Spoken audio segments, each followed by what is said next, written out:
Well, I was born in Geneva, Switzerland in 1938. My father was a senior servant of the League of Nations. After the war, we used to go back to Switzerland almost every summer and spend the summer there. And my grandmother's property, which my mother was a part owner of, had a farm, and I used to spend most of my time on the farm there. That's what I enjoyed that more than playing tennis or croquet. So that's where I started my passion for agriculture.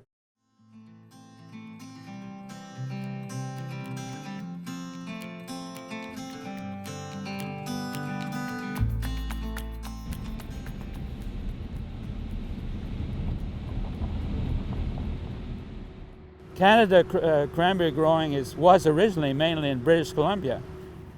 It's only in the last, since we got involved 35 years ago, that the industry has grown here in Quebec. And now we have twice the acres that they have in British Columbia, and we get about twice the yield as well. So this is the most important area for cranberry in Canada.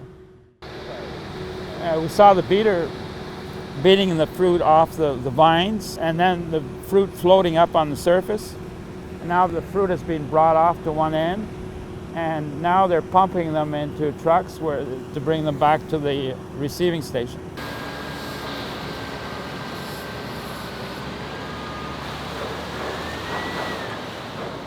I went to McGill and got a degree, and then was hired by one of the international grain traders. So I got involved in grain trading for a number of years. And I got back into agriculture and food processing, some of which I did with my brother, who was also a McGill graduate. And we, several companies over the period of years before I even got into cranberry.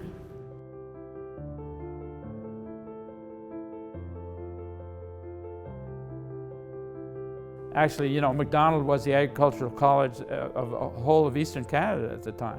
So it was the place to go if you were going to study agriculture, that's for sure.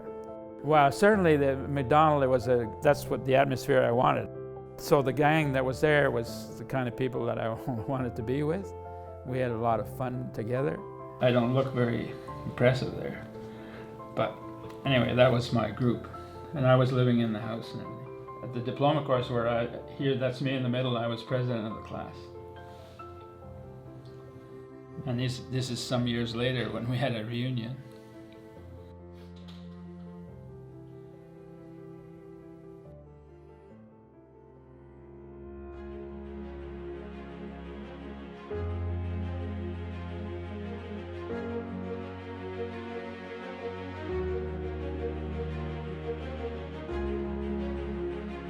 We're close to the land, so we see the changes that are happening in the climate.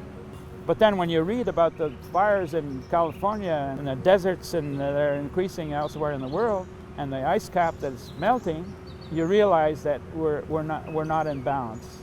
And we can see that in nature too. There's disappearance of species and all that. So I decided that I should do something major, and obviously the environmental question came up in my mind. That was the first thing that crossed my mind. And so what do you do to help the world and its predicament that we're in right now? We have children who are in their 20s. They got to be worried about what's going to happen 20 years down the line. Because if present trends continue, it's disastrous. You can't do it all. McGill can't do it all either. But it's a matter for McGill to focus on things that they can maybe do better than most other universities, certainly in Canada or even on the broader world stage. It's going to be up to McGill to leverage this thing and also to build the team, and I think the leadership of all that. My wish is that the students will get involved in this. Those that are really interested and motivated by this, it's important to meet the challenge that we have to face.